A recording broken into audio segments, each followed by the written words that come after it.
욥기 41장인데요. 천하에 있는 것이 다 내 것이니라 라는 제목의 말씀입니다. 여호와께서 욥을 찾아오셨습니다. 여호와께서 욥을 찾아오신 것이 은혜입니다. 여호와께서 욥을 찾아오심으로 욥에게 은혜를 베풀어 주십니다. 왜 그렇습니까? 이미 말씀을 살폈던 대로 욥이 말할 수 없는 고난과 환난을 당했는데 이 욥이 당한 고난과 환난의 문제를 욥도 스스로 해결하지 못하고 욥의 세 친구 엘리바스, 빌닷, 소발도 해결하지 못하고 중재자 엘리후도 해결하지 못했기 때문입니다. 그래서 여호와께서 이제 그 문제를 해결할 수 없는데 아무도 해결할 수 없고 그 누구도 해결할 수 없기 때문에 오직 이 문제를 해결할 수 있는 여호와께서 직접 이 문제에 대해서 고난과 환난에 대해서 개입하신 것입니다. 여호와께서 욥을 찾아오셔서 은혜를 베풀어 주시는데 여호와께서 은혜를 베푸심은 욥의 고난과 환난의 문제를 해결해 주시기 위함이었습니다. 여러분, 이제 욥이 이 문제를 해결하지 못하고 또 세 친구도 해결하지 못하고 엘리후도 해결하지 못했는데 서로 평행선을 달렸죠. 그게 뭡니까? 욥의 세 친구도 죄 때문이다. 죄에 대해서 회개하라. 이렇게 주장했죠. 엘리후 중재자인 엘리후도 답변을 다 했지만 굉장히 논리적이고 설득력이 있었지만 결론은 욥의 세 친구와 다를 바가 없습니다. 죄 때문이다. 이런 말할 수 없는 고난과 환난을 당하는 것은 죄 때문이다. 그러니까 네가 죄에 대해서 회개해야 된다. 그런데 욥의 답변은 똑같았죠. 이 고난과 환난에 대해서는 내가 죄를 짓지 않았어. 나는 무죄해. 나는 의로워. 나는 믿음으로 살았어. 나는 믿음을 지켰어. 나는 회개할 것이 없어. 나는 죄가 없어. 이것이 욥의 답변 아니겠습니까? 물론 맞아요. 욥은 지금 당하는 고난과 환난에 대해서는 죄가 없습니다. 의로움 때문에 믿음 때문에 고난을 당하고 있죠. 그리고 나중에 알게 된 건 뭐예요? 욥이 자기 자신은 내가 의로움 때문에 믿음 때문에 고난과 환난을 당하고 있다는 것은 알고 있었어요. 그런데 나중에 보니까 이것이 사단의 참소로 인한 것이고 까닭없이 당하는 고난과 환난이었고 결국 여호와의 영광을 위한 고난인 것을 알게 됩니다.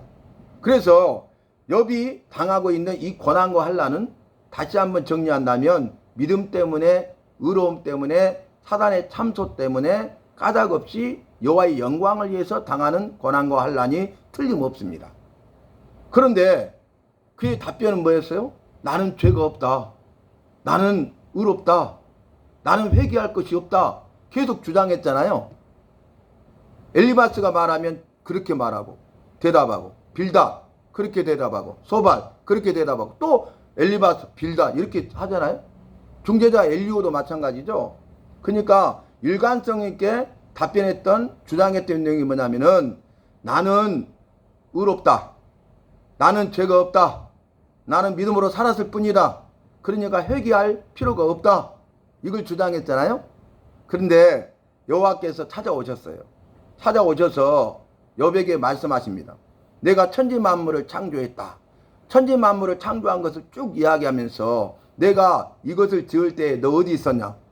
그때 존재하지 않았잖아요. 그러니까 아무 말도 대답하지 못하죠. 내가 이것을 이렇게 지었는데 왜 이렇게 지었는 줄 아느냐? 아무 말도 할 수가 없잖아요. 여호와께서 말씀하십니다. 너는 대장부처럼 허리를 묶고 내게 대답하라. 그런데 아무 말도 하지 못합니다. 이미 말씀드렸죠? 왜 아무 말도 하지 못해요? 알지 못하거든요.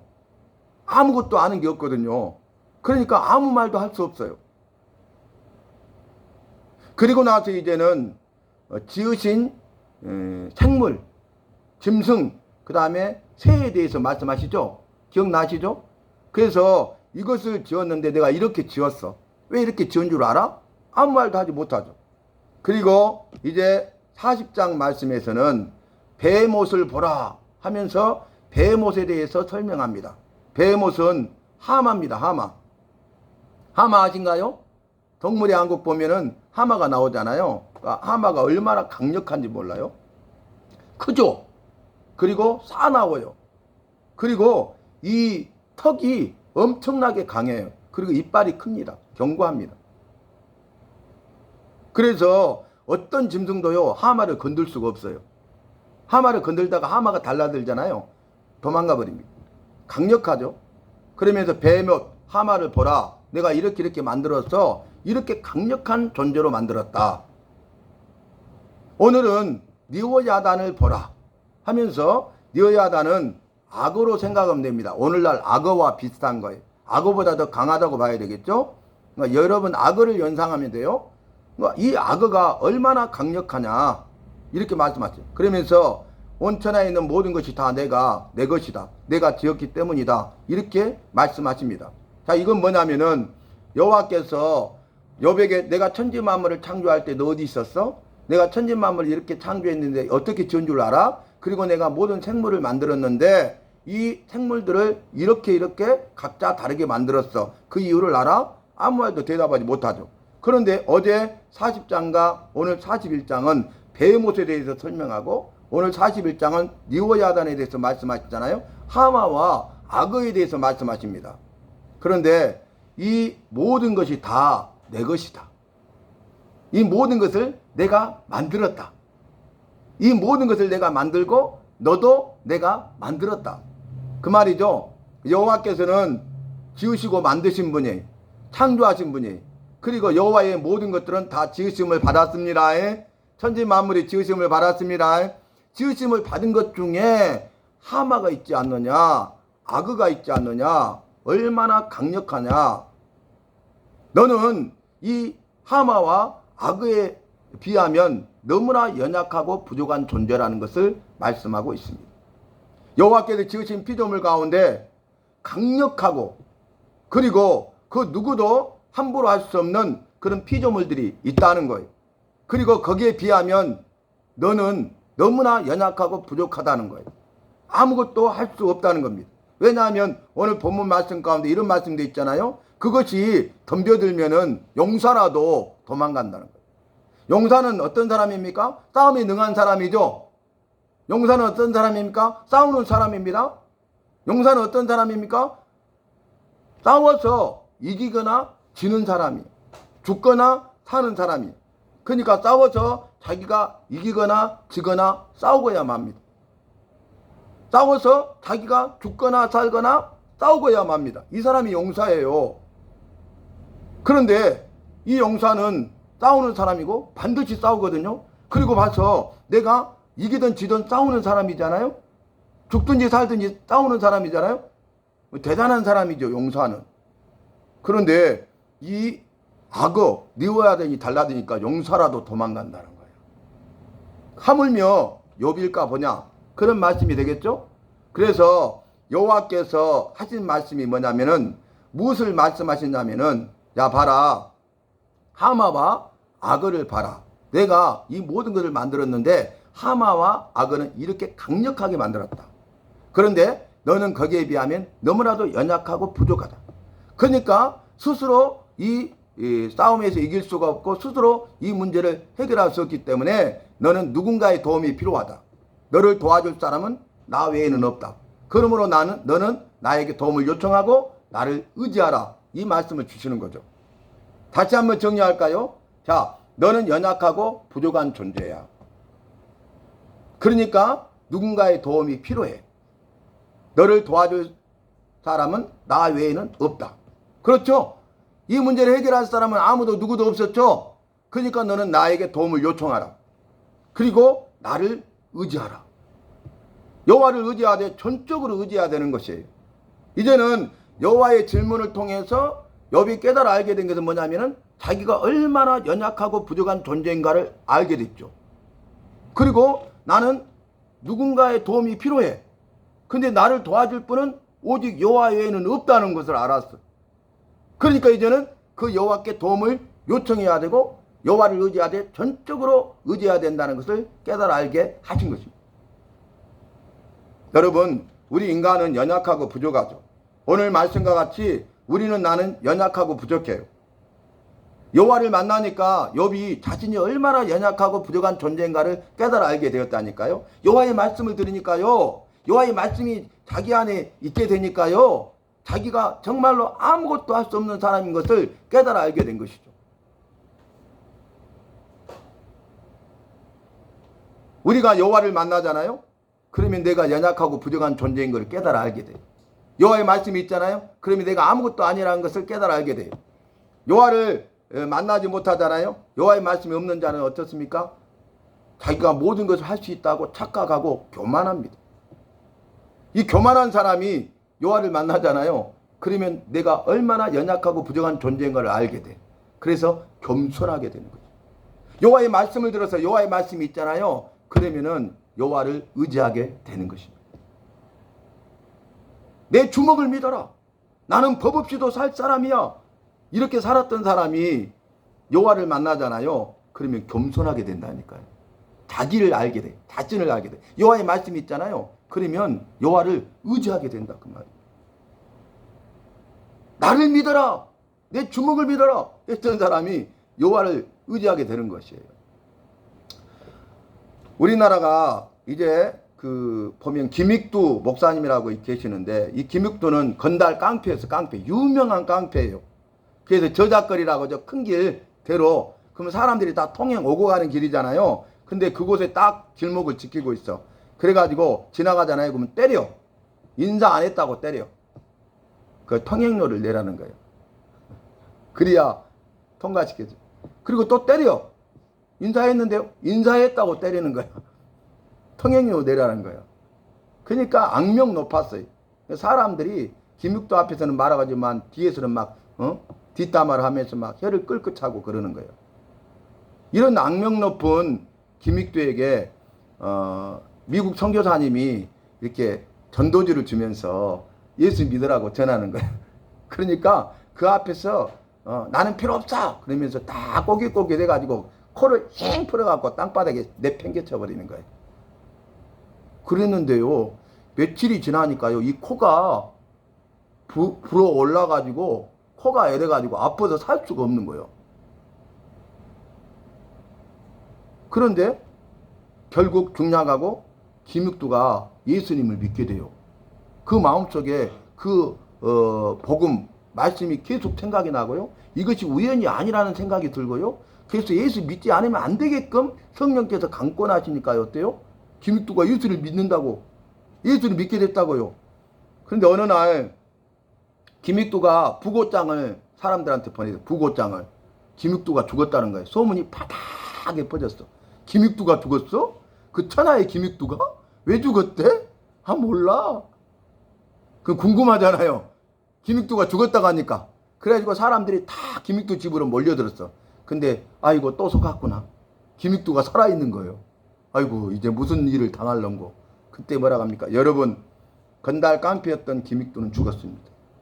나는 예수님을 믿고 새롭게 태어났습니다. 그렇게 고백하는 거예요. 그리고 김육두가 신학을 하고 목사가 돼가지고 김육두 목사가 말씀을 전하고요. 부흥사로서 역할을 감당해. 실제 있었던 일 아닙니까? 여러분, 여호와를 만나지 못했잖아요. 김육두가. 여호와의 말씀이 없잖아요. 너나 믿어라. 내 주먹을 믿어라. 나를 믿어라. 그랬죠.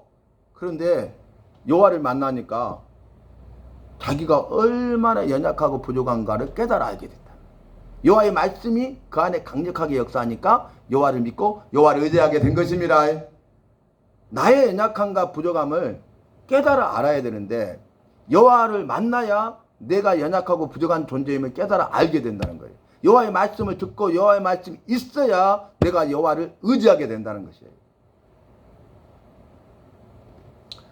첫 번째, 내가 연약하고 부족한 존재인가를 깨달아 아는 것이 중요하다 그랬잖아요. 성경 말씀 보면 뭐라고 증거하고 있습니까? 우리 인생은 하루살이에게도 물려 죽을 자라 그랬죠. 하루살이에게도 물려 죽을 자라니까 이렇게 연약하고 부족해요. 하루살이죠. 하루살이 아시죠? 그 하루살이가 아니에요. 하루살이로 번역해서 그렇지. 바이러스 아시죠? 코로나 바이러스 아시죠? 코로나 바이러스를 못 이기고 많은 사람이 죽었죠. 그러니까 바이러스, 눈에 보이지 않는 그 바이러스 하나도 이길 수 없는 연약하고 부족한 존재라는 것이에요. 그러니까 도움이 필요하고 그러니까 의지해야 된다는 거예요. 근데 나를 도우시는 분은 여호와시고 내가 의지할 분은 여호와시기 때문에 여호와를 믿고 여호와께 도움을 요청하고 여호와를 의지하는 삶을 살아야 된다는 거예요. 여러분, 그리스 제국을 세웠던 사람이 있죠. 이 그리스가 전 세계를 제패했잖아요. 세계적인 제국이잖아요. 그 유명한 사람이 누구예요? 알렉산드로 대왕이죠. 알렉산더 대왕. 알렉산더 대왕이 약간 33세에 전 세계를 정복했어요. 대단하죠? 대장군이에요. 33세에 천하를 호령하게 됐다니까. 세계를 다 정복했다니까요. 그리고 이제 개선 장군으로 승리를 거두고 개선 장군으로 탁 보무도 당당하게 탁 돌아와요. 그러니까 국민들이 나가서 환영을 합니다. 돌아왔는데 집으로 돌아와서 오랜만에 애완동물로 키우던 원숭이가 있어요. 원숭이를 탁 달려오니까 품에 안고 탁 쓰다듬는데 이 원숭이가 오래간만에 주인을 만난 게 너무 반가웠고 그냥 장난으로 이 손가락을 살짝 깨물지 않고 깨문 듯 이렇게 했어요. 근데 이 바이러스가 퍼져가지고 알렉산더 대왕이 죽어요. 바이러스 하나도 못 이긴다니까. 근데 알렉산더가 유언을 했는데 죽었어. 나중에 국민장으로 치르는데 수없이 많은 인파들이 그 장례식에 참여하는데 관을 응구하잖아요. 근데 깜짝 놀랐어. 모든 사람이. 한 사람도 빠짐없이 다 놀랐어요. 왜 그런지 아십니까? 간이 이렇게 응구가 되는데 간 여기 옆으로 좌우로 구멍이 뚫어져가 손이 나와 있는 거. 알렉산더 대왕의 손이 양쪽으로. 그래가지고 응구할 때마다 손이 덜렁덜렁 움직여. 빈손으로 왔다 빈손으로 간다는 거. 내가 천하를 정복하고 천하를 호령했지만 빈손으로 왔다가 아무것도 갖지 못하고 빈손으로 간다. 그게 유언이에요. 여러분, 인간이 우리가 내가 얼마나 연약하고 부족한 존재인가를 깨달아 아는 순간 전지전능하신 여호와께 도움을 요청하고 여호와를 의지할 수 있게 되는 것입니다. 여호와를 믿고 따르며 섬길 수 있는 것입니다. 그래서 여호와를 만나야 되고 여호와의 말씀이 있어야 돼. 내 안에 여호와를 만나야 되고 내 안에 여호와의 말씀이 있어야 된다고. 여호와를 만나느냐 만나지 못하느냐가 중요해요. 내 안에 여호와의 말씀이 있느냐 없느냐가 중요해요. 정말로 예수님을 만나고 그리고 내 안에 여호와의 말씀이 있는 사람은 내가 연약하고 부족한 존재임을 깨달아 알게 되고 강하고 능하신 여호와께 도움을 요청하는 것입니다. 여호와를 의지하는 것입니다. 그래서 날마다 순간마다 여호와만을 믿고 따르며 섬기는 것입니다. 오늘 말씀은 너는 연약하고 부족한 존재지? 깨달아 알았어. 너는 도움이 필요하지? 그렇구나. 너를 도와줄 자는 한 사람도 없지? 너를 도와줄 자는 바로 나다. 그렇구나. 그러니까 너는 도움을 요청하라. 그리고 나를 의지하라. 저와 여러분, 나를 깨닫고 여호와께 도움을 요청하시기 바랍니다. 여호와를 의지하시기 바랍니다. 여호와를 의지하되 전적으로 의지할 수 있기를 바랍니다. 지금 깨달았잖아요. 본인을. 그죠? 그러면 여호와께 도움을 요청해야 돼. 그 여호와를 도움을 요청하면 의지해야 돼. 전적으로 의지하시기 바랍니다. 주님께 맡기시기 바랍니다. 주님의 인도하심을 받을 수 있기를 바랍니다. 주님이 일하시고 역사하셔서 그 문제를 해결해 주십니다. 그러면 나는 승리하게 됩니다. 문제가 해결됩니다. 내가 할 수 있는 것이 아니라니까. 내가 하려고 하면 안 된다니까요. 욥도 하지 못했고 제 친구도 하지 못했고 중재자 엘리야도 하지 못했잖아요. 아무도 그 누구도 하지 못했잖아요. 그러니까 이 모든 일을 할 수 있는 여호와께 도움을 요청해야 되고 여호와를 의지해야 되는 것이에요. 전적으로 의지해야 되는 것이에요. 그러면 도움을 요청만 하면 우리의 기도를 들으심이라. 전적으로 주를 의지하고 믿고 따르며 섬기면 여호와께서 내 삶을 책임져 주시는 것입니다. 주님께서 예비하신 은혜와 복으로 충만하게 더하여 주시는 것입니다. 그래서 오늘 말씀을 기억하셔야 돼요. 내가 연약하고 부족한 자구나. 나는 도움이 필요한 자구나. 나를 도와줄 사람은 한 사람도 없구나. 나를 도와줄 분은 오직 여호와 한 분뿐이시구나. 그러므로 내가 할 일은 뭐예요? 여호와께 도움을 구하십시오. 여호와를 의지하시기 바랍니다. 날마다 순간마다 어디를 가든지 무슨 일을 만나든지 도움을 요청하시고 여호와를 의지하는 삶을 살아야 되는 것입니다. 그래서 놀라운 것은 뭐냐면은 그 다음 장 마지막 장이잖아요. 욥기는 42장까지 있잖아요. 42장에 이런 일이 생깁니다. 욥이 여호와께서 찾아오시고 은혜를 베풀으시고 질문하실 때 한마디도 대답하지 못했잖아요. 그리고 이제 하마와 아그를 통해서 자신이 연약하고 부족한 존재임을 깨닫고 아무것도 할 수 없음을 깨닫고 누군가의 도움이 필요하고 도와줄 사람 한 사람도 없고 도와줄 분은 여호와시고 그러므로 내가 여호와께 도움을 요청하고 여호와를 의지해야 되겠다 이렇게 생각했죠. 그죠? 그런데요 42장에 욥이 회개합니다. 회개해요. 욥이 대답하여 이르되 회개합니다. 이 고난과 환난에 대해서는 죄가 없죠. 그런데 계속 답변을 하다 보니까 이 고난과 환난에 자신이 지은 죄가 있잖아요. 거룩하신 여호와 앞에 서니까 자기의 모든 죄가 다 드러난 거예요. 그러니까 나는 연약하고 부족하구나. 아무것도 할 수 없구나. 이걸 깨닫고 그 다음에 깨달은 게 뭐예요? 자기가 죄인이라는 것을 깨닫게 된 거예요. 여호와 앞에 서니까 자기가 죄인이고 이 외에 다른 일에 대해서 지은 죄가 다 드러나는 거예요. 그래서 나는 연약하고 부족하구나. 주의 도우심이 필요하구나. 주의 도우심을 요청해야지. 주님을 의지하지. 하면서 첫 번째 하는 게 뭐냐면은 회개합니다. 그랬더니 여호와께서요 이 문제를 해결해 주십니다. 그리고 복을 주시되 갑절의 복을 주십니다. 해피엔딩으로 끝납니다. 그러면 욥기를 통해서 우리가 해야 될 일 뭐예요? 내가 해야 될 일 뭐예요? 나의 연약함과 부족함을 깨닫고 주께 도우심을 요청하고 주님을 의지하시기 바랍니다. 그리고 삶 속에서 내가 지은 죄에 대해서 회개하시기 바랍니다. 주여 나를 긍휼 불쌍히 여기소서 나는 죄인으로서이다. 이걸 깨닫게 된 거예요. 그래서 회개한 것입니다. 주여 나를 긍휼 불쌍히 여기소서 나는 죄인으로서이다. 이렇게 회개하니까 여호와께서 이 고난과 환난 외에 욥이 지금 모든 죄를 다 사하시고 용서하시고 이 고난과 환난의 문제를 해결해 주시고 전하 이복의 계기가 되게 하셔서 반전과 역전과 기적을 행하시는데 복을 주셨고 모든 것이 회복되고 치유되고 새롭게 되었을 뿐만 아니라 갑절의 복을 주셨습니다. 해피엔딩이 되게 하셨습니다. 저와 여러분도 삶 속에서 여호와께 도움을 요청하시고 여호와를 의지하십시다. 그리고 내가 지은 죄에 대해서 회개하십시다. 긍휼을 구하시기 바랍니다. 그래서 나와 함께 하시고 내 모든 문제를 해결하시고 내 삶을 회복시키시고 치유하시고 새롭게 하시는 그 주님을 만나야 되겠습니다. 그리고 주님이 주시는 복을 받아 누릴 수 있기를 바랍니다.